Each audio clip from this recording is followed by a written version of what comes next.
Adding fractions. Similar fractions.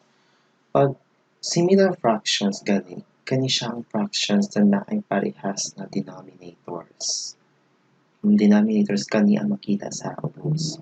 So, para i-add ang similar fractions, una atong i-add ang numerator kanang sa taas. Dayon, write the sum over the common denominators. Then, simplify the answer in the lowest term if necessary. So, naata example, 5 nines plus 1 nines. So, at first, atong isulat ang given. 5 9 plus 1 9. Okay, so, atong buhaton ani, atong i-add ang numerators. Ang numerators nato ay 5 ug 1. So, 5 plus 1. Then, atong denominator, kopyahon na nato na siya. Kay parehas man ang ilang denominator. 9. So, ato na siyang kopyahon. Then, ato na siyang idungag. So, 5 plus 1 equals 6 over 9. So, atong answer is 6 nines. So, kani siya, ato pa ni siyang i-simplify para ato siyang imong i-lowest term nato siya. So, kani, divisible siya sa 6, divisible siya sa both sila divisible sila sa 3. Okay? So, ang answer is 2 over 3. Okay. Ano itong answer na to? 2 over 3. Sunod. Example number 2, 3 8 plus 5 8 plus 5 8. 3 8 plus 5 8.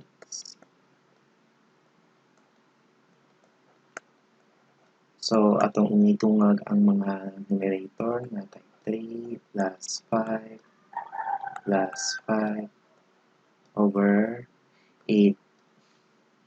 Then, ato na siyang i-add 13 over 8.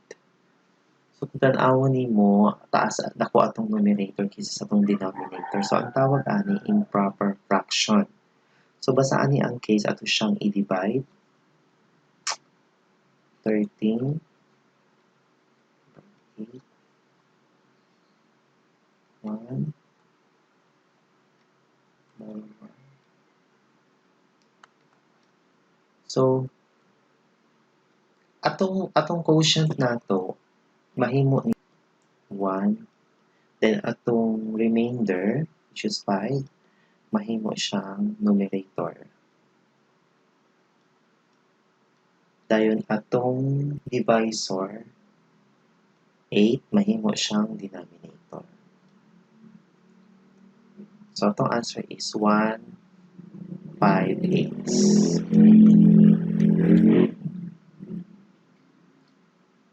Okay. Next sa dissimilar fraction. Pag dissimilar fraction, mauni siya ang fractions na dili parehas ang ilang denominator. Ganina, sa similar parehas, karon dili parehas. So, to add dissimilar fractions, atong tan-awon ang LCD. Unsa ba ning LCD? Mo ni siya ang least common denominator.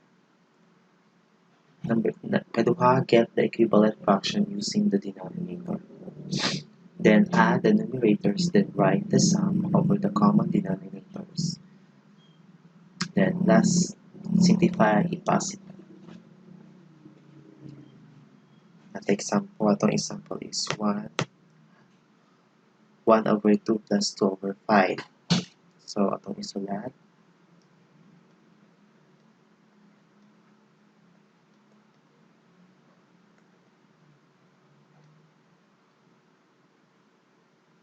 Okay, so, kani siya next is dili parehas ang ilang denominator. Okay? 2 and 5. So, tan-awon nato ang LCD. Okay, unsa ba ang LCD sa 2 and 5? Ang LCD nila is 10. So, para si 2, mahimo siyang 10. Ug si 5, mahimo siyang 10. Kaning atong denominator. Ato siyang i-multiply sa number para mahimo silang 10. Kay 10 man ang LCD sa 2 and 5. So, hindi na to siya i-gawa ng paraan para mahimo silang 10. So, atong buhaton, i-times na to siya sa 5. To 5 times 2 equals 10. So, kung unsay mo ang rules, pag unsay mo gisulat sa ubos, sa fraction niya, kung nagsulat kag 5, maupo na imong isulat sa taas. So, kabutang putag 5. So, 5 times 1 equals 5.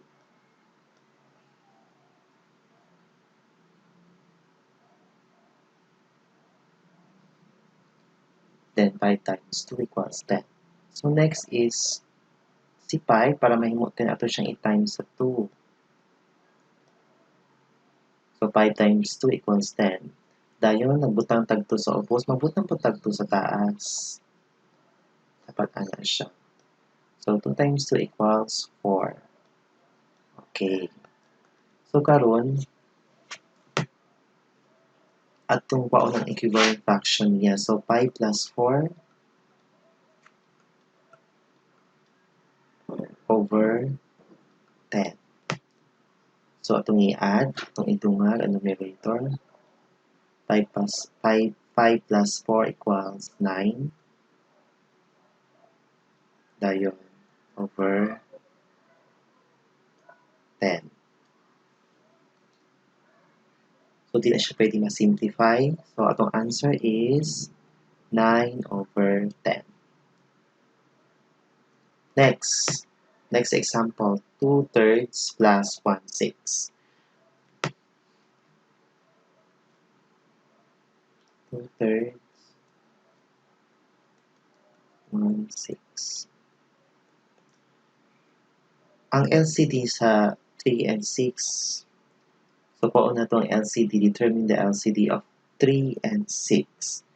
Ang LCD nila is 6 na siya kasi kung i-times nimo siya sa i-double nimo ang 3 nimo siya 6. So, diretso na ta, kopyahon na nato siya 1 over 6. Atong buhaton na lang ang pika. So, para mahimong 63, i-times na to siya sa 2. Then, magbutang-butang 2 sa taas. So, 4 over 6. Okay, so get the equivalent fraction. So, equals 4 plus 1 over 6. Then, we're going to add the numerator. So, 4 plus 1 equals 5 over 6. Dili na siya ma-simplify. So, atong answer is 5 over 6. Sabot na ka. So, karon natay set of test para tan-awon na ako kung nakasabot jud ka sa akong pagtudlo.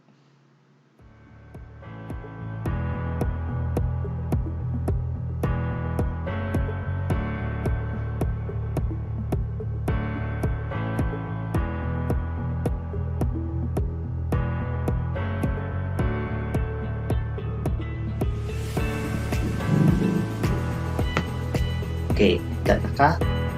Sige, magsugod na ta karon. So, number 1, 2/4 plus 2/4. So, atong isulat ang given. 2/4 plus 2/4.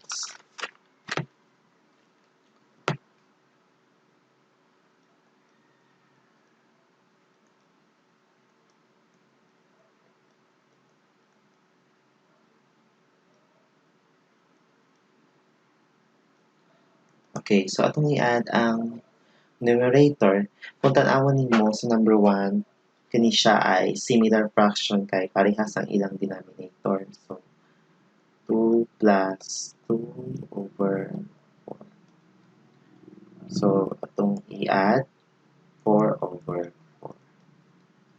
So, pwede siya ma-simplify. So, mahimo siyang 1. Number 2. 2, 7.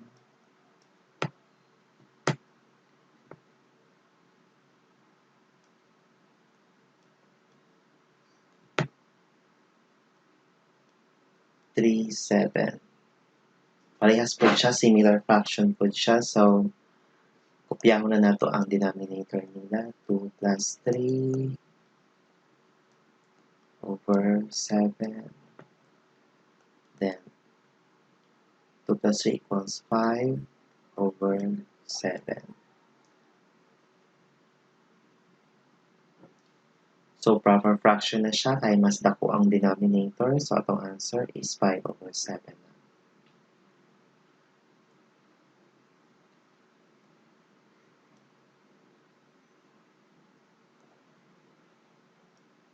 Number 3. 1 over 5 plus 3 over 5. Parehas sa gihapon siya sa number 1 ug number 2. Similar fraction na gihapon siya. So, ato siyang i-add ang numerator nila. 1 plus 3 over 5. So, 1 plus 3 equals 4 over 5. So, itong answer is 4 over 5. Di naman siya proper fraction na siya. So, di na natin siya kailangan i-simplify. I-divide. So, next, number 4. Number 4 is 5, 12 plus 1, 4. So, kung tanawon mo, dili parehas ang ilang denominator. So, karon kani siya, dissimilar fraction siya. So, atong buhaton ani, pangitao na to ng LCD. Okay? So, 4.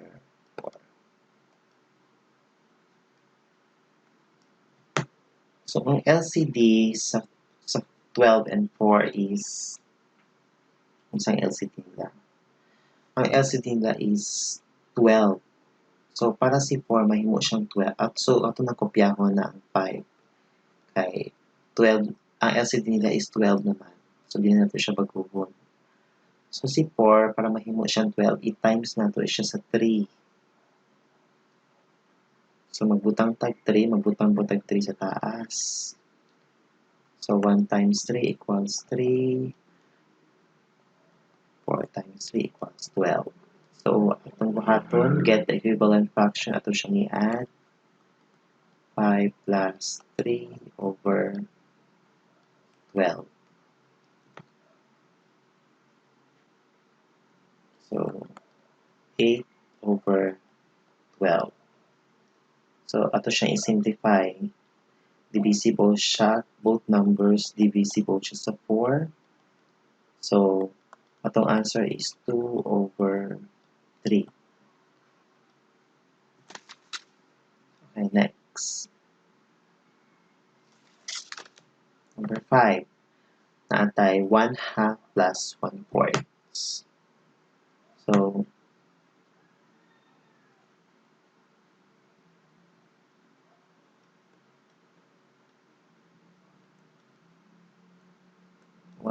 plus 1/4. Get the LCD. Ang LCD nila is 4. So, ito na kopya ko ng 1/4. Kay LCD naman nila is 4. So, di na natin siya i-change. Ang 1/2 na lang atong i-change. Pag-uho na to siya, imo na to siyang 4. So, para maging 4 siya, ato siyang i-times sa 2. So, maputang-putag 2 sa taas. So, 2 times 1 equals 2. 2 times 2 equals 4. So, parehas na lang ilang denominator. So, ato na siyang idungal ang mga numerator nila. 2 plus 1 over 4. 3/4. Kanya itong answer, 3/4. Next, number 6. Unsang LCD sa dili parehas lang denominator. So, atong pangitao ng LCD, 5, 10. Ang LCD nila is 10. So, para si 5, mahimo siyang 10. ato siyang i-times sa 2. So, mabutang-butang to the taas.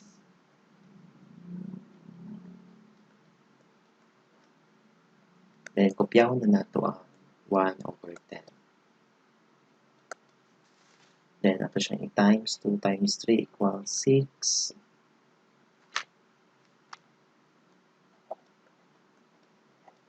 2 times 5 equals 10 plus 1/10. 6 plus 1/10. Ang answer nato is 7/10.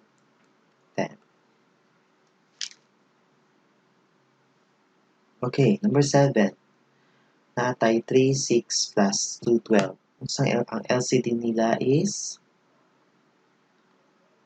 6 and 12. Ang LCD nila is 12. So,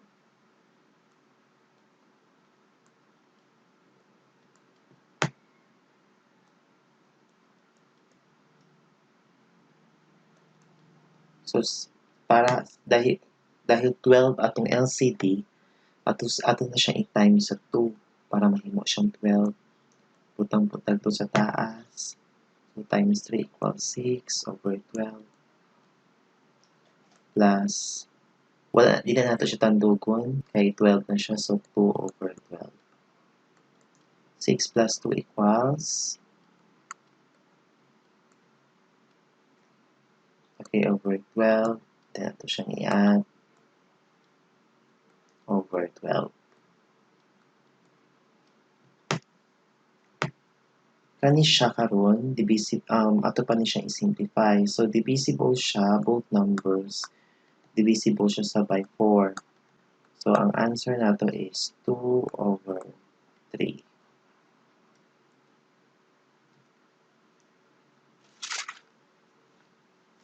Number 8. Natay 2 14ths, 3 7ths, and 1 half. So, ang LCD nila, mangitao na tong LCD nila. So, 14, 7, o 2.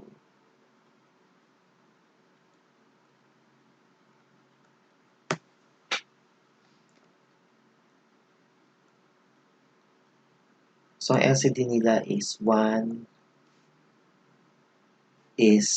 14 na LCD. So, para mahimong 14 si 7, i-times na to siya sa 2. Magtamputag ko sa taas, dahil si 2 para mahimong 14, butangan po na to, times na to siya sa 7. Ngayon ka natin answer. So, 2/14. 3 times 2 equals 6. 7 times 2 equals 14. Then 1 times 7 equals 7. 2 times 7 equals 14. Dahil ato nang i-add atong numerator, 2 plus 6 plus 7 equals 15/14. Improper fraction siya kaya mas dako ang numerator. So atong buhaton ato siyang i-divide. 14 divide 15 divided by 14, so 1 times 14.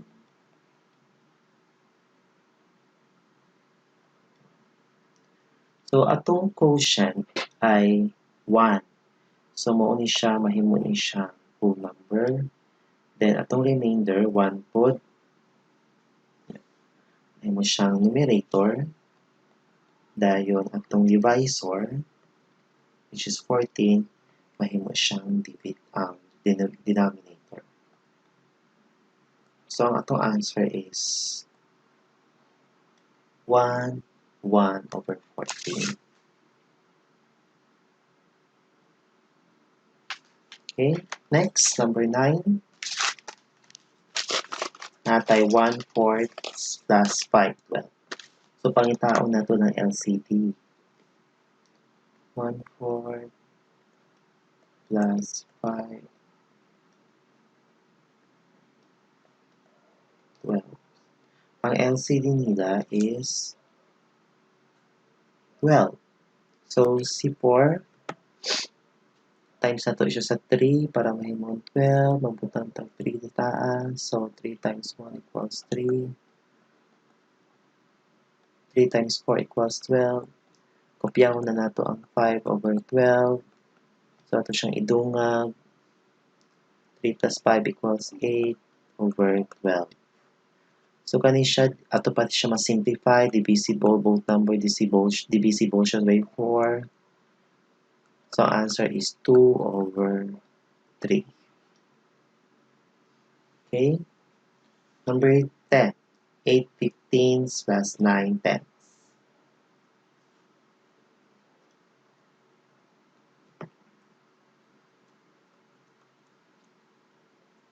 Ang LCD, least common denominator, sa 15 of 10 is 30. Okay? So, ato siyang i-times.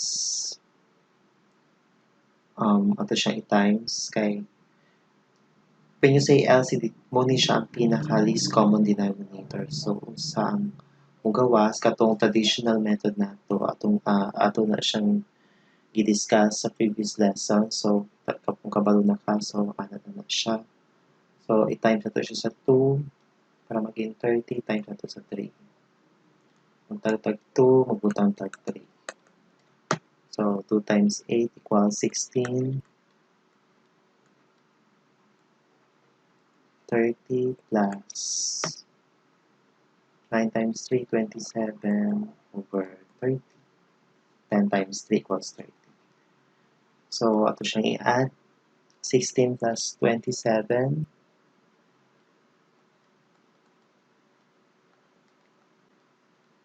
equals over 30.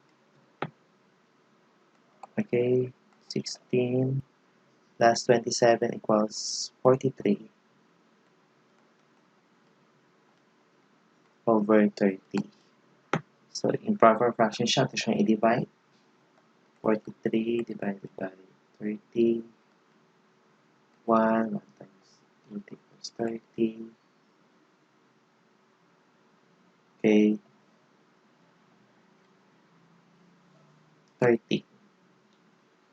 So, atong answer is 1 13 over 30.